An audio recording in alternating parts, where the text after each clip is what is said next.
Bonjour frères et sœurs, bienvenue de retour dans les efforts de mieux comprendre la Bible par le livre de Juges. Où est-ce qu'on connaît l'Ancien avec le Nouveau, et aussi on regarde des parties difficiles de la Bible. Et aujourd'hui, on adore. Même que dans les 2 prochaines vidéos, on va regarder les 2 dernières histoires du livre de Juges. Rappelez-vous, c'est là qu'on va finalement voir les histoires de ces Lévites, et une histoire qui s'est probablement passée au début du temps des Juges. Et comme j'ai osé suggérer, c'est peut-être à la fin pour nous montrer que c'est pas juste le peuple qui était rebelle à Dieu, pas juste les dirigeants style militaire qui faisaient dur, mais même les religieux. En réalité, l'homme n'aura jamais la réponse auprès de l'homme, mais seulement auprès de Dieu.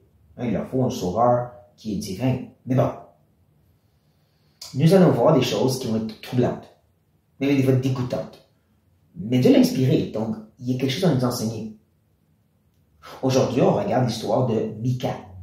Elle se trouve au chapitre 17 et 18. Il fallait lire pour vous-même.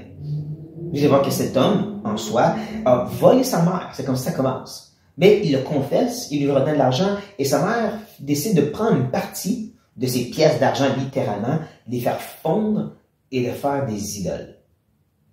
Ouais. Même que ça nous dit ceci. Pour commencer l'histoire, on commence. Ce Mika avait une maison de Dieu. C'est pas une bonne chose, ça, en passant. Il fit un éphod et des téraphifs, des raphins, et il consacra à l'un de ses fils, qui lui servira de prêtre. Vous vous rappelez, n'est-ce pas, que c'est les Lévites, et bien spécifiquement la famille de Aaron, qui devait être des prêtres. On voit vraiment cette tendance de juste, on va adorer Dieu de notre façon. On va faire des statues, et ces statues-là vont nous amener proches de Dieu. Et il n'y a rien au niveau du soleil.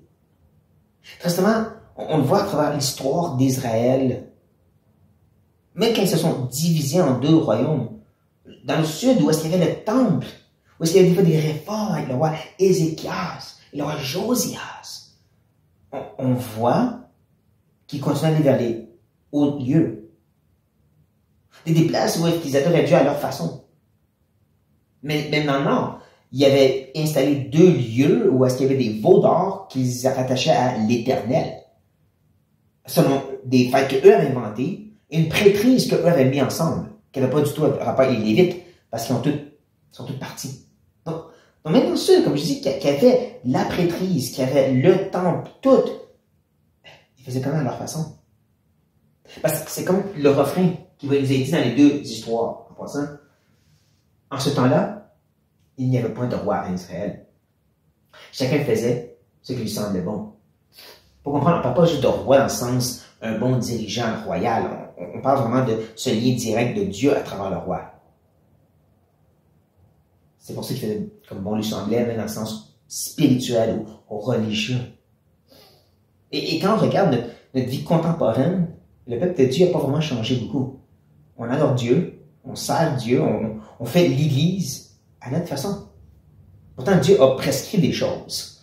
Il n'a pas tout dit, mais il a quand même donné beaucoup pour que l'Église sache comment fonctionner. Il nous a beaucoup enseigné sur comment l'adorer. Je veux dire, il a écrit un livre au complet, des psaumes, qui nous dit comment on peut louer Dieu. Là, je ne dis pas qu'il faut juste chanter des psaumes, mais dedans, il nous enseigne quand même sur l'importance de venir à Dieu pour l'élever lui, c'est qui il est et qu'est-ce qu'il a fait. C'est pas toujours ça qu'on voit.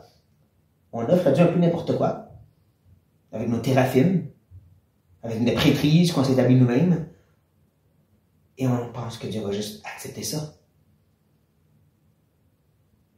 Il y a aussi une autre chose que je trouve troublante dans cette histoire, c'est le Lévite en soi. On apprend très rapidement après que ce Lévite arrive en ville, il est reconnu comme un Lévite, et Mika lui offre un salaire pour donner son prêtre personnel. Et voici mais qu'est-ce que Mika se dit.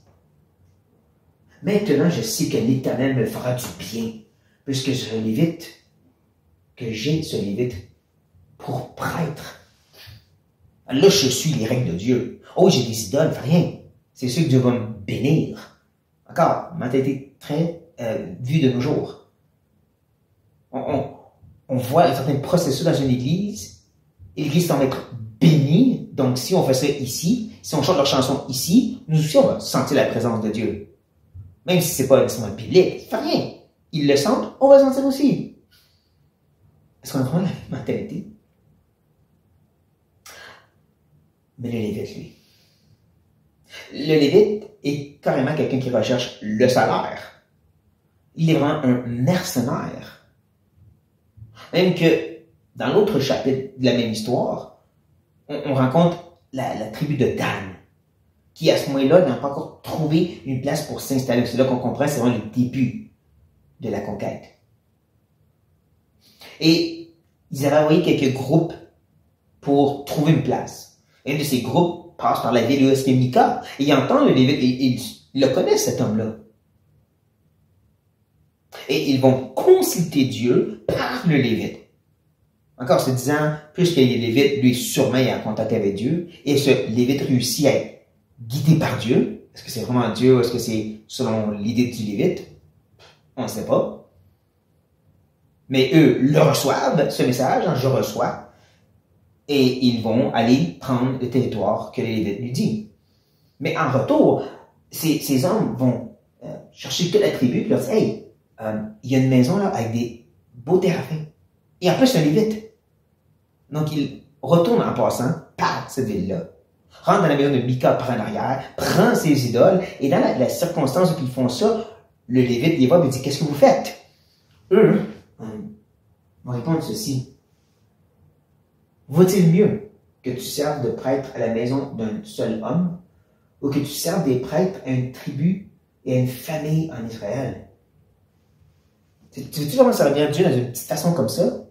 Ou avoir une belle grande façon de servir Dieu?